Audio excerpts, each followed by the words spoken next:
청년 실업, 아까 말씀하신 청년 실업과 또 하나의 비지식 문제입니다. 그 아까 우리 그 박경철 선생께서 정확히 짚으시는데, 그런데 지금 청년 실업 문제는 이걸 그 쉽게 생각을 해서 안 됩니다. 대학 교육, 우리가 지금 84%가 대학 진학을 합니다. 전 세계에서 역사상 전무후무한 기록입니다. 뭐 어떤 책에서는 뭐 다른 나라가 90몇 프로 대학 진학하는 나라가 있는 것처럼 써놓은 그 23가지라는 책이 있는데 그건 오류고요. 지금 전 세계에서 50%가 넘는 대학 진학률을 보이는 나라는 세 나라입니다. 일본과 아마 핀란드가 아마 우리나라 이럴 건데, 일본도 한 50몇 프로밖에 안 되죠. 그런데 이 그 대학 진학이 과연 전문직으로 나간 어떤 그 하나의 과정이 되고 또 그 인격을 도야하는 하나의 과정이 되는, 저는 그렇게 생각 안 합니다. 최소한 정말 금방진 소리인데, 우리 대학 진학생 중에 대학 수학 능력을 따진다면 과연 저 친구가 대학교에 가서 수학할 수 있는 능력이 있을까 의심스러운 애들이 너무 많다는 거예요. 제 자신이 대학교 특강 나가보면 한심합니다. 너무나 책들을 안 읽은 거예요. 우리 때 고등학교 때 읽은 책을 지금 대학생들 읽고 있지 않다는 것은 우리 학문에 우리 교육에 뭔가 문제가 있다는 얘기입니다. 그럼 국어, 역사, 철학은 애초에 가르치지를 않습니다. 이 정권 또 출범할 때 영어 공교육 뭐 하면서 어린지 이래서 사람들을 한참 웃겼는데, 영어는 아닌 말로 중학교가 아니라 고등학교 때 배워도 됩니다. 우리 국어부터 제대로 배워야만 제대로 역사도 배우고 철학도 배우고 자기 사상도 정돈하고 모든 이게 그 자기의 사고 체계를 똑바로 세울 수가 있거든요. 이래야 하나의 인간으로 쭉 완성시켜나가는 교육의 과정이 시작이 되는데, 우리는 교육 체계도 완전히 미끄러져가지고 어떻게 하든지 영어 잘 가르치고 수학 잘 가르쳐서 좋은 학교 보내고 좋은 대학 보내갖고 좋은 데 취직을 시켜야 된다. 바로 이 주의로 나간단 말입니다. 이러니까 교육이 무너져 버리니까 지금 교육 전반이 다 무너져 버린 거예요. 이걸 하루아침에 고치려면 혁명이 와야 됩니다. 저는 그렇게 생각합니다. 누군가가 새로운 리더가 나타나서 이 교육 혁명을 일으키지 않으면 이건 있잖아요. 지금요, 예? 러브스쿨을 말씀하시면 또 다른 토론이 있어야 되고, 예? 그건 얘기 안 되고. 아니, 그러니까요. 계속해서 지금 말씀을 하시는데, 우리나라 모든 직역들이 자기 건 안 내놓으려고 그러죠. 그게 아닙니다. 지금 아까 오늘 계속 나오는 얘기가 청년 실업을 해소하려면 중소기업이 크지 않으면 안 됩니다. 근데 우리나라 지금 그 경제신문에 계시지만 우리나라 중소기업에서 중견기업으로 1년에 크는 회사가 몇 개 있습니까? 없습니다. 없지 않습니까? 뭐 크게 돼 있죠. 일본은 크는데 왜 우리는 못 큽니까? 바로 그게 뭔가 대기업이 공정거래 질서를 안 지켜주기 때문에 그런 거예요. 일본도 크고 있죠. 결국은 알겠습니다. 3단 문법으로 가면 대기업 때문에 중소기업이 크질 못하고 중소기업이 크지 못하니까 청년 실업이 해소되지 못한다는 얘기입니다. 그래서 우리가 지금 대기업이 공정거래 질서를 지키고 있는 책임을 지라는 얘기예요. 네, 내가 질문 드리고 싶습니다. 제가 만약에 대통령이라면,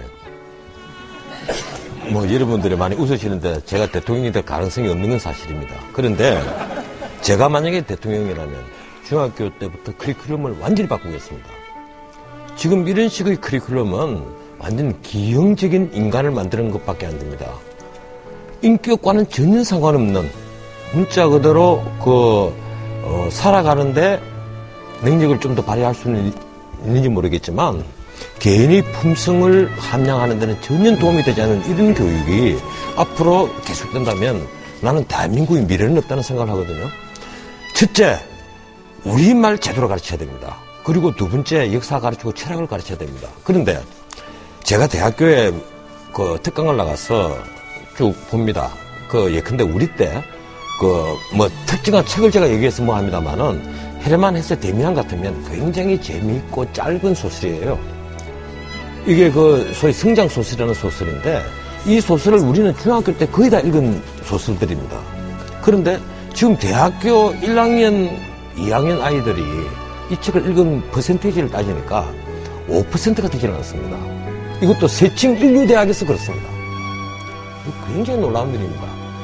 근데 조금 어려운 철학서적 얘기하면 정말 어려서 못 읽겠다는 거예요.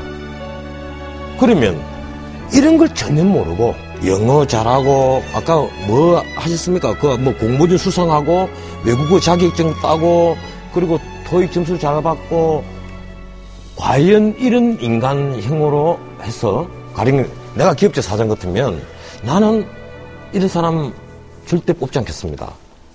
왜 그런가 하면 부족한 능력은 언제든지 채워나갈 수가 있는 겁니다.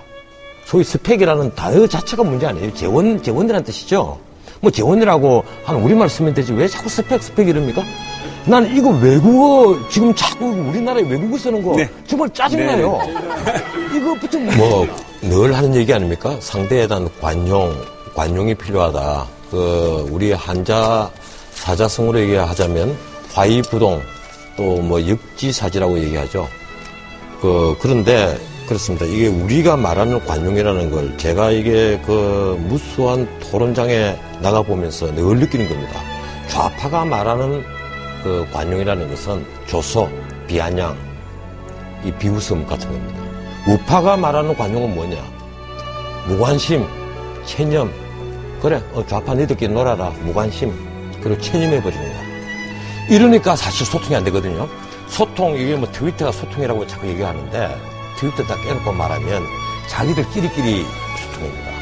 소통이 진정한 소통이 되려면 다른 계층, 다른 세대, 다른 생각 가진 사람들 하고 얘기가 돼야죠. 그래서 아직도 우리 소셜 네트워킹 서비스라고 합니까? SNS가 그런 기능을 하는 것은 못 되는 것 같다. 그러면 진정한 소통이 열리려면 이 사실은 아까 우리 임 목사님께서 남의 얘기를 드려야 된다는데 사실은 드려야죠. 근데 듣는 것뿐 아니고 들어서 이쪽으로 빠져나가 버리면 아무 소용이 없습니다. 이 정보 많이 듣습니다. 많이 듣지만 전혀 못 듣는 것처럼 보이는 이유가 한쪽 귀로 듣고 한쪽 귀로 빠져나가니까 그런 거예요. 들으면 왜 저 사람들이 이런 얘기를 하고 왜 저 사람에게는 이런 고통이 있는지를 그걸 생각을 하고 그걸 반영을 하려고 정책에 반영을 하려고 해야만 되거든요. 그리고 우리가 근데 좌파가 왜 이런 얘기를 하는지 왜 소수자 소외자의 어두운 구석을 왜 얘기를 하는지 우파는 그걸 생각을 해야 되고 왜 또 좌파들은 왜 우파는 왜 이런 무상복지를 왜 반대를 하는지 왜 그래서 이게 성장을 해 나가면서 왜 복지를 하자고 얘기를 하는지 그 이유를 들으려고는 하지 않습니다. 귀를 막아버리는 거죠. 아까도 모두에 말씀드렸지만 듣고 싶은 것만 듣고 보고 싶은 것만 볼 때에는 절대 소통이 저는 아까 진 교수가 모두에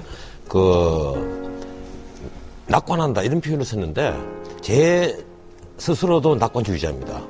우리 사회가 계속 나아질 것이라는 믿음을 가지고 있고 다만 저는 이게 우리 사회의 팽배한 이 편법주의 뭐로 가도 서울만 가면 된다는 거 인맥, 항맥, 지맥 뭐 이런 걸 동원하는 이 편법주의를 빨리 없애야 된다.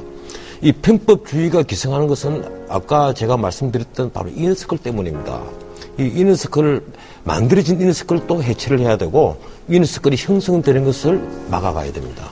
그리고 무엇보다도 중요한 것이 이제 정말 우리도 도덕 재무장 운동을 한번 할 때가 되지 않았나. 어제 모 여성이 이상한 책을 하나 내가지고 온 나라가 시끄러우는데 오늘 아침 내가 신문을 보면서 그걸 느꼈어요. 일간지나 여성지나 똑같다. 응? 어떻게 품위 있는 일간지가 하나도 없느냐.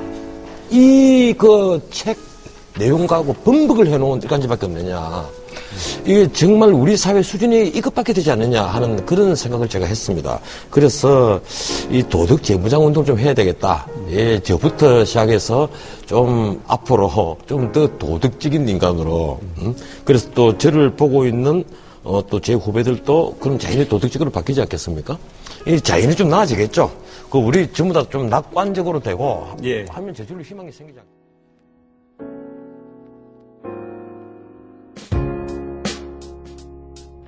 얘기하도록 하겠습니다. 지금까지 말씀하신 걸 재론할 필요는 없을 테니까 네, 방금 다 하셨으니까 예. 저는 지금 진 변호사님하고 우리 진 선생님 뵈면서 정말 존경할 만한 보수와 매력적인 진보가 나란히 앉아 계셔서 굉장히 보기가 좋습니다. 이 각도에서 지금. 그래서 왜냐하면 왜 이 말씀을 드리냐면 주장은 다를 수 있지만 속내를 그대로 보여주지 않습니까? 내가 생각하고 있는 가치를 왜곡하지 않고 사실은 색깔을 덧입히지 않고 그대로 얘기하니까 사실은 서로가 다른 주장을 하고 있지만 진정성은 이해가 되거든요. 근데 지금은 우리가 이제 이 자본이 권력의 통제에서부터 벗어나면서 사실은 이제 언론이나 사법이나 소위 저희도 포함되는지 모르겠습니다. 소위 지식인들이 자본에 복무하기 시작했고 그러다 보니까 대중에게 들려지는 이야기들은 거의 대부분 마치 대중을 지향하는 듯 하지만 왜곡된 이야기가 들리고 그걸 들으면서 이제 과거와 달리 대중의 계몽의 대상이거나 선도의 대상이 아닌 이제 대중들에게 그런 식으로 왜곡된 이야기로 그들을 설득할 수 있을 것이라고 믿고 지식인들의 잘못된 복무가 계속 대중으로부터 의심을 받으면서 이런 소통의 문제, 불신의 문제가 대두되지 않는 그런 측면에서는 뭐 여기 저희들 다 포함해서 많은 사람들이 여기는 지금 저희들이 대중을 향해서 얘기를 하고 있으니까 대중을 향해서 얘기할 때는 어떤 주장을 얘기하든 내가 가지고 있는 속내를 그대로 이야기하면 되는데 그걸 다른 논리나 왜곡된 이야기 혹은 어떤 뭐 사실 뱀의 혀를 가지고 얘기하는 이런 방식들을 피하면 이것이 소통을 회복하지 않을까 이런 생각을 합니다. 네네, 김혜진 씨. 지금 뱀의 혀라고 하는 것은 제 혀를 두고 얘기하는 아니시죠? 그 말씀. 자기와 생각이 다르다고 그것을 뱀의 혀라고 얘기하시면 안 되죠?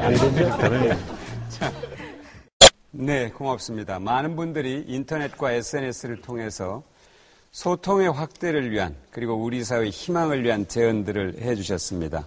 소개해드리겠습니다. 다이알로우스 11님은 다양함을 존중하는 사회, 다름이 차별로 이어지지 않는 사회가 되었으면 좋겠다. 비정규직 처우 문제가 개선됐으면 좋겠다. 그리고 계층 간 소득 격차에 의한 삶의 질의 격차를 줄일 수 있는 정책들이 많이 생겼으면 좋겠어요. 라는 의견 주셨습니다. 그리고 코나투스님은 청년들이 스펙 쌓는 데만 몰입하게 만드는 구시대적인 평가 방법을 버리고 진정 인성과 사회적 능력을 올바로 키울 수 있는 평가 방법을 진지하게 고민해 나가는 것이 올바른 교육의 첫 출발점이라 생각됩니다. 이런 의견 주셨습니다. 늦은 밤까지 참여해 주셔서 감사합니다. 토론 잘 보셨습니까? 오늘 우리는 우리의 희망을 가로막는 것들에 대해서 가슴을 열고 많은 얘기들을 나눴습니다. 많은 얘기가 오고 간 가운데 우리 사회의 희망을 만들기 위해서 교육과 같은 출발의 기획운동, 그리고 인생의 바다로 나설 때 가족을 부양하고 또 평균적 삶을 영위할 수 있는 일자리 안정적인 제공, 그리고 노년의 인간의 존엄을 지킬 수 있는 복제와 확충이 있어야 한다. 이 큰 틀에서 이런 데는 다 공감을 하신 것 같습니다. 다만 방법론에서는 약간 차이를 보이기도 합니다만 이 방법론의 거리도 충분히 저는 좁혀나갈 수 있으리라고 생각합니다. 많은 토론과 대화를 통해서요. 18기 시민논객과 방청객 여러분, 그리고 함께 토론해 주신 토론자 여러분, 또 밤늦게까지 함께 해주신 시청자 여러분, 대단히 고맙습니다. 100분 토론 여기서 마치겠습니다. 편한 밤 되시기 바랍니다.